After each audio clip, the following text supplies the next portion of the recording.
Janubiy Koreya, Shimoliy Koreya birlashida Osiyada.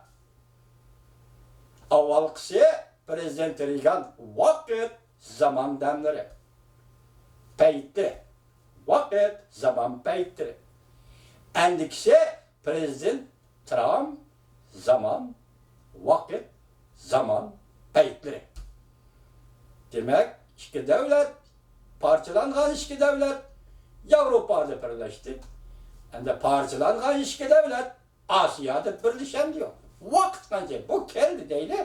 Vaqt kançılık ya göremeyiz ya göremeyimiz ama növbette ciddi meselesi de bazı Prezident Trump hükümetinin Şincan meselesini, Tibet meselesini, Şangan meselesini, Tayvan meselesini.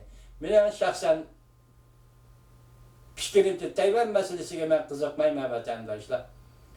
Bu Tayvan meselesi Kuomintang degen aynı vakta Uygurları yenilgen partiye. Onun 100 bin kişilik koşuyor ne? 43. yılı birinci ayının birinci gün tecavüz kılıp verdi. Onun da bunu Kuomintang degen nesi yok Şincan'da değil mi? Ama tarihini şuna tasdik kılırlar efendiler. Kalay mı kanca öylemenler. Kuomintang'ın hükümet armiyası yani resmi hükümet armiyası yani nopozluk hükümet yani.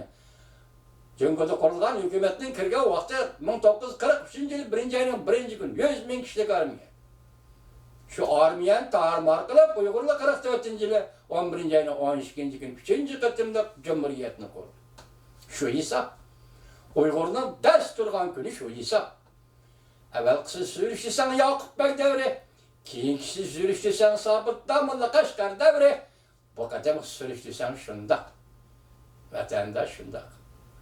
Yakında bir Kazak kardeşim sual koyuptu. Kaçan Uyguristan degen devlet kurulgan depti. Ben sizge sual koya Kazak kardeşim. Bu tavrda nait ilmi, nait çıraylık sizle sözleşkin bak. Ama şu sözü sözleymen vaktime vaziyet ciddilik bulması ben sizge sözleydim. Sözlemeyi hem nasıl özmeyle koyuyoruz ki bulmaydı. Dünya bunda emez. Uygur sözleyemeydi gam millet emez. Uygur sözleyeleydi. Kazakistan degen devlet kaçan kurulgan kardeşim.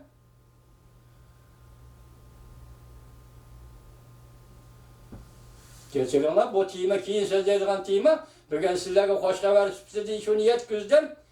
Şarkı Şimali Asya'da partlaş karakterlik vaziyette oturup çıktı. Tileydiğinim Allah'tan tileydiğinim Prezident Trump salametlik ata kıl Allah. Kala işte yüzü kılalaydıgan prezident iken fakat salametlik ata kılsan da bolu da Allah.